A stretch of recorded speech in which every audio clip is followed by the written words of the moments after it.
The huge hall was silent. The host asked if Simon Valencia was even here. And then the realization hit him like a bolt of lightning. What? Simon finally got up from his seat and walked to the stage to the whispers of students who did not understand who he was and why he was the #1 student. They all looked at each other. He stood next to Sir Dark, sweating with excitement. But then he decided to pull himself together, to stop being nervous and just read what he was told. Together with Cern, they raised their hands and began to recite the oath. After they said the oath, he went back to his seat and began to think. It was true when he was told that Kizen was a very intense school, he could never have imagined that they would keep the whole class together all day for the initiation ceremony. There were 14 groups with more than 1,000 new students and every group was full. After everyone found out that he was #1 among the freshmen, everyone started whispering about him. No one had ever heard of him before, and no one had ever heard of his family with the last name Valencia either. Simon was very tense because of this. Simon started his first day of school very stressed, he was on pins and needles about how many lessons he had to have. It was a good thing he had written down his schedule in his notebook. Looking through it, he settled on summonology, which was the class he wanted to take the most. Because it was the type of magic his father had used. This meant that he would be able to be like his father if he took this course. But Simon's first lesson was on catarology, and it began with the students rattling their pens and writing down the teacher's introduction. The professor paced from side to side and said that some people associate necromancers with dark and gloomy images of handling corpses in the dark. But all this is in the past, modern necromancers are smart, practical, with a sense of style and trends. This is the new generation of necromancers, and this is how Bahil Amagar, a professor of catarology, started his career. He was a young star necromancer, a member of the Crow's Kizen's core battling group in his late 20s, and an idol of unrivaled popularity among Kizen students. He greeted everyone and explained that he would be teaching them catarology this year. The students were delighted and began to applaud him, he was a legend to them. Professor Bahil decided to start his class by checking attendance, and since they were probably seeing each other for the first time, he asked everyone to briefly introduce themselves when he called their name.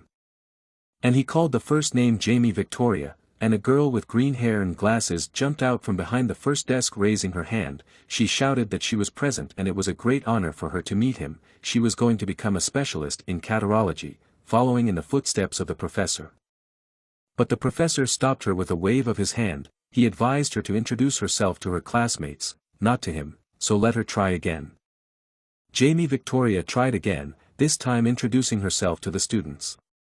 Eventually it was to Simon's turn, but as soon as he said his name and where he was from, everyone started whispering about him again. After him, another guy named Hector Moore introduced himself. When everyone had finished introducing themselves, the professor noticed that they were all full of charm, but they should start their lesson. He began to draw a fundamental question on the board with chalk. Why should they study catarology? And he broke the chalk on the board. He asked all the students in the classroom if any of them could say the definition of catarology as a subject, and Jamie Victoria immediately jumped up from her seat with her hand raised. She said quickly and memorized that it is a type of dark magic that retains its power by weakening the enemy. The professor praised her answer.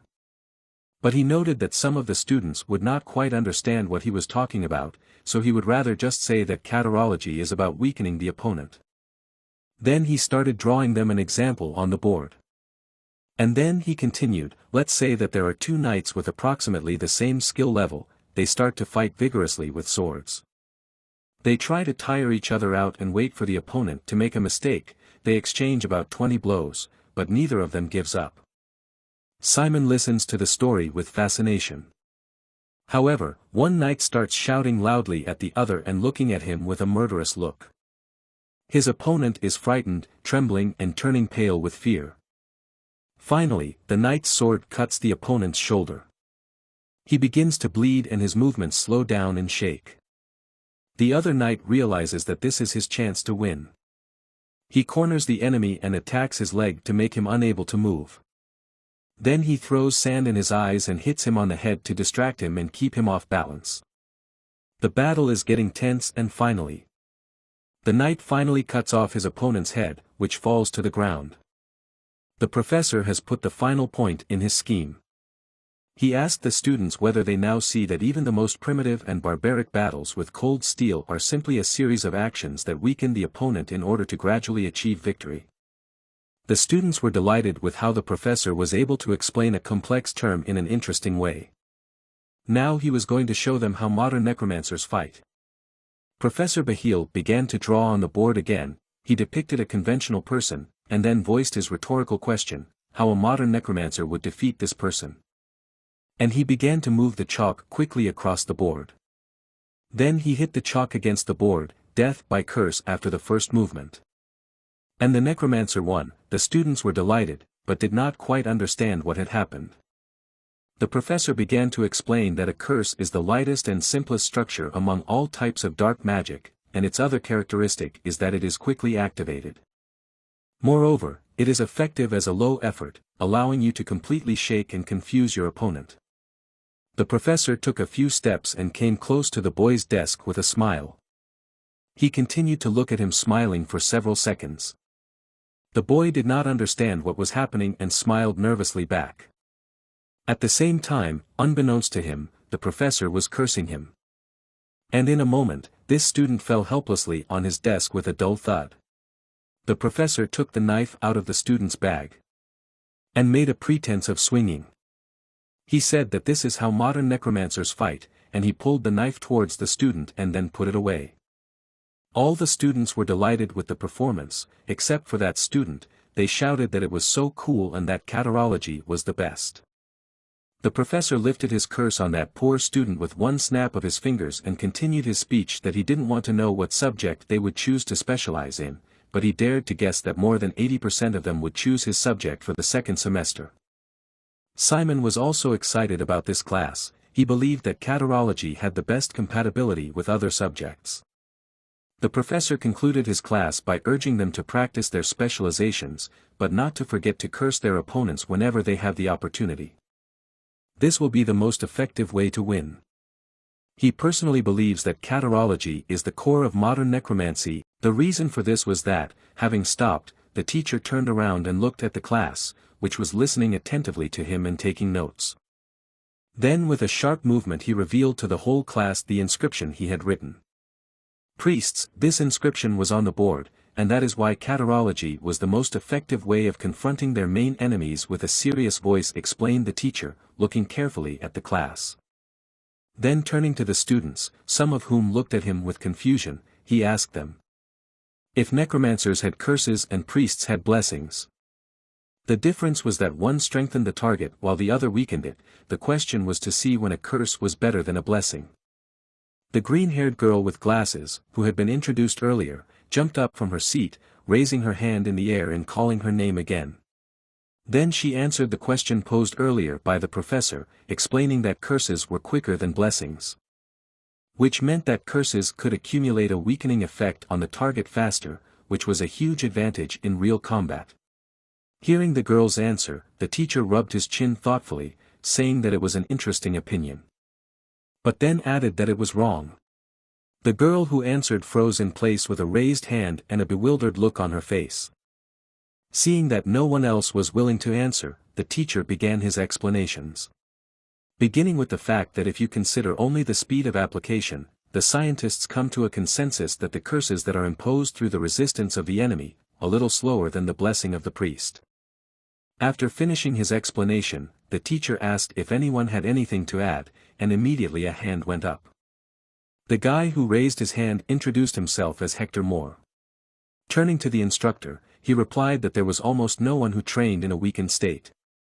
Intrigued by the boy's answer, the instructor looked at him with interest and then asked him to state his name again. After the yellow-haired boy repeated his name, the professor said that he would remember it, to which he sat down in his seat to the applause of the class. The professor continued the lecture, explaining that Hector's words were correct, because weakening spells really can't be blocked by training. Then the professor continued, saying that everyone when practicing is conditioned while in a normal state. And the measure of skills depends on how much and how well a person will train. It is also important to take into account all environmental factors and whether they are under our control. Raising his index finger up, the instructor emphasized that humans were more sensitive creatures than they appeared and could break even at the slightest change. In other words, you didn't need to take your entire arm away from an archer who was targeting you for victory. You just had to load his vision with conjunctivitis, make him nauseous and vomit, confuse his sense of distance and blur his vision, or simply divert his attention to another object while he escaped. With such simple and uncomplicated solutions, you could avoid the arrow flying at you, the teacher summarized. Then turning to the blackboard where the diagram was drawn, he said that necromancers have many ways to disrupt the state of the enemy. He then gave an example, saying that no one would practice to prepare for curses when they had a stomach ache or were tired.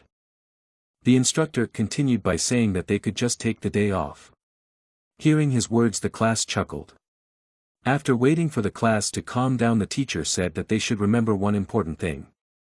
And that was that they should think how to weaken others instead of thinking how to strengthen themselves, because the best defense is offense. The door opened, and 3 female assistants entered the classroom carrying boxes with the academy's emblem on them. After everyone had a set of what they would need for training, the teacher announced in a solemn voice that they would now have to learn how to cast curses on others. Simon, as you can see, was easily dumbfounded. Because he couldn't believe they were learning dark magic in their first class. The teacher reminded the class that it should be a shame if a Kizen student used a proofreader, but made an allowance since it was the first class and also the first lesson. For Simon it was a shot in the eye, not in the eyebrow, because he was the one who used the corrector. The reason why the teacher didn't want the students to use it was because it was quite useful in mastering, but there was a risk of becoming addicted to it, so one had to be careful. Finished with the theory, the teacher clapped his hands and then turned to the class saying that now it was time to practice the curse of exhaustion. He then began to explain that the students had to hold on to the handles of the corrective device and squeeze their darkness into the patterned shape of the corrective device. He further explained that the key to successfully forming the perfect magic circle was the rune word, which was a set of letters possessing magical power. After that, the teacher raised his hand on which appeared a dark magical sign, around which there were many magical letters. After showing an example, he explained that writing the words of the rune with darkness causes magic. Seeing that everyone had finished creating magic circles, the teacher told everyone to raise them up. On top of the pattern of the magic circle that was on the device appeared another magic circle consisting of darkness. Simon was delighted to see this, as he had succeeded the first time. However, to Simon's surprise and incomprehension, the class was filled with cheers of students who managed to fulfill the teacher's task. In addition, his magic circle looked much more unreliable than the others and threatened to collapse at any second. Which happened in the next moment. Noticing Simon's failure, the teacher explained that this happens if you don't refine the darkness properly or loosen the binding of the magic circle, and then he ordered the boy to try again, to which he nodded in response. Walking up the steps of the classroom, the instructor said that those who could keep the magic circle in the air would move on to actual practice. He added that everyone had to have a plant that was given with the corrective device. Simon went on to create a stable magic circle. To the students who succeeded, the teacher told them to aim at the plant on the table. Then use the curse on the poor plant that was just beginning to enjoy life. To the students who succeeded, the plant shriveled up and took on a sickly appearance. In the next second the plant dramatically fell on its back with its arms spread out, ending its not long but very useful life, which will serve for the formation of a new generation of necromancers. The teacher explained that if the plant had noticeable changes, it meant that the magic circle was working properly. The golden-haired boy saw that the plant had taken a lying position and did not look healthy at all and exclaimed joyfully. The teacher noted that he was beginning to see the difference in skills between the students. At the same time Simon once again tried to stabilize the magic circle, which despite all his attempts did not become more stable. The teacher did not pay attention to Simon, who failed to create a magic circle, turned to the other students, saying that if they succeeded, they should repeat it to practice the speed of creating a magic circle. Simon failed at creating a circle once again.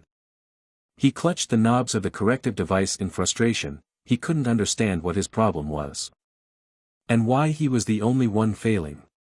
The other students, having successfully completed the first step, began casting the curse on the plants. Simon could not help but wonder what he was doing wrong. But suddenly a phrase he had heard before popped into his head. When Lorraine and Nephthys looked at the clot of darkness that had formed on his arm, they were amazed to see that it also had the properties of mana, and that it was swirling like a flame, which meant that it was in a vaporous state. Nephthys added that this was why he was entering the academy, to learn how to use his core effectively. Realizing that what Lorraine and Nephthys had said about him being very bad at operating mana was absolutely true, Simon decided to start with the basics in order to move from where he was stuck. Putting the device aside, he set his thoughts aside and concentrated only on the task at hand. Remembering Professor Bahil's words that the problem was either a lack of purification or a binding to the circle, he decided instead of sending the mana directly to the core, he would collect it as much as he needed. Then would send all the collected mana into the core at one time. Now that there was enough mana in the core, and his darkness was much stronger, all Simon had to do. So it was to pour his darkness back into the device and create a magic circle. As expected, it worked now, and the guy managed to form a perfect circle, which he immediately directed at the innocent plant, which had already given up hope that the guy would succeed. Fully prepared, Simon shouted a curse and activated the magic circle. He cast the curse on the plant, which immediately became painful and covered with a dark aura. Then he looked at his abuser one last time with resentment and tears in his eyes. The plant dramatically passed away. Simon couldn't be happy that he had finally succeeded, though not the first time. There was a man in the middle of the class who had been watching Simon closely all this time. Hector had been praised by the teacher and was one of the first to do the task. When he saw Simon's success, he clucked his tongue in annoyance. Clapping his hands to get the students' attention, the teacher said that that was all that applied to practice.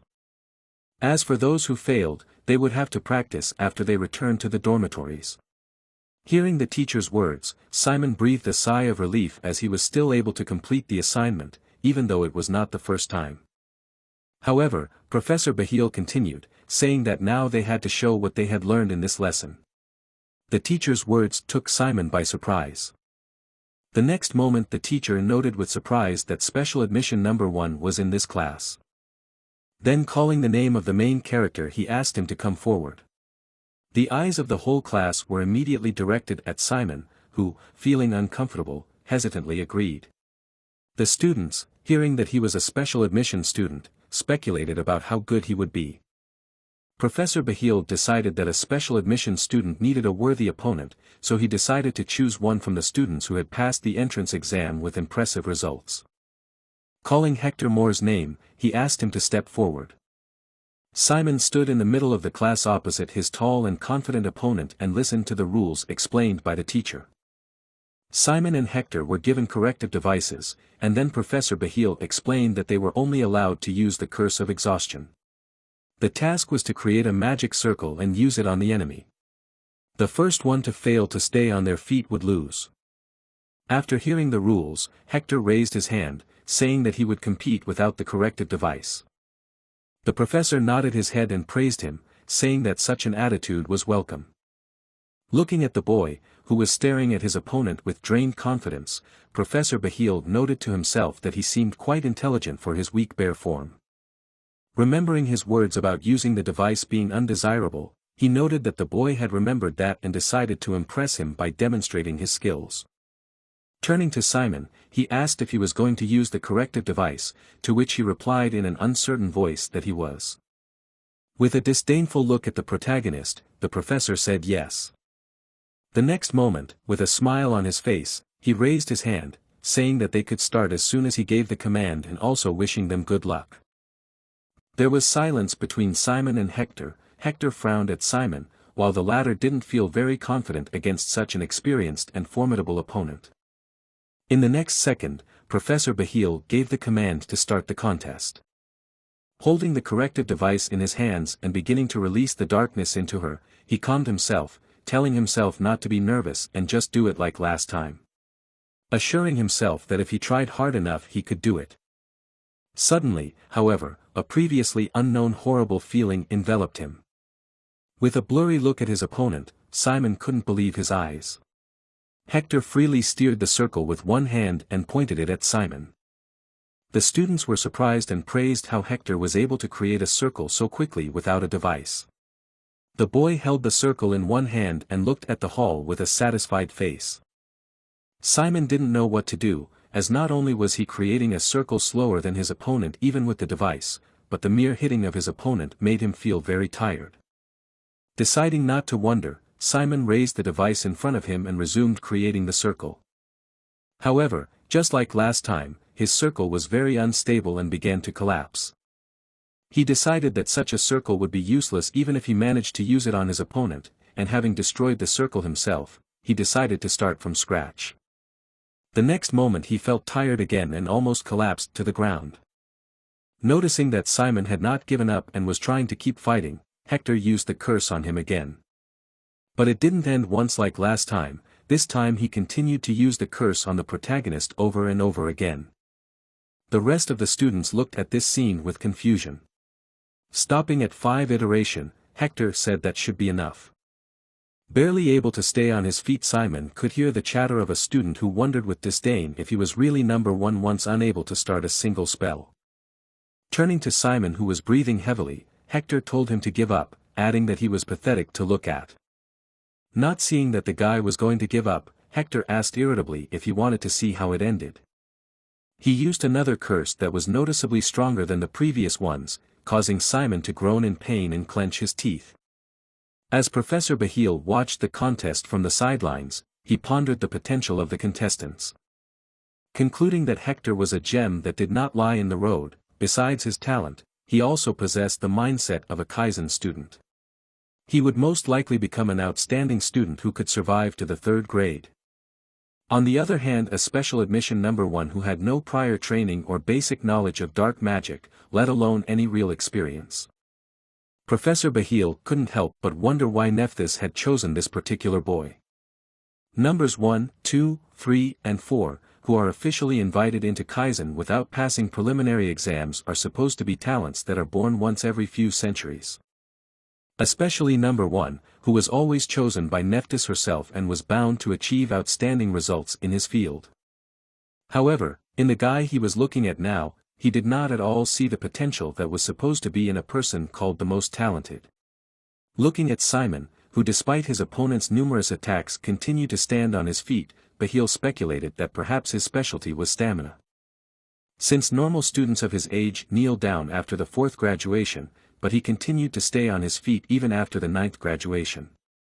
Furthermore, he continued to maintain the magic circle while it was incredibly difficult for him to just stay awake, which was a testament to the fact that his spirit was also incredibly strong. But unfortunately that wasn't what was needed to pass the test, as magic combat professors valued physical and mental strength, so his specialty had nothing to do with it. But to his surprise, Simon, despite all the weakening curses placed on him, not only managed to stay on his feet, but also managed to complete the magic circle. After which, he shouted the exhaust spell. He released a weakening curse directly at Hector, who did not expect such a repulse from an opponent who could hardly stand on his feet. Bahil's teacher froze in place with admiration on his face, unable to believe what he had just seen. Simon was also glowing with happiness, even though he was only able to land a single blow. Holding his hand to the floor, Hector couldn't believe what had just happened. Nor could he believe that such an exhaust power could even exist. Not even during the prep session had this happened.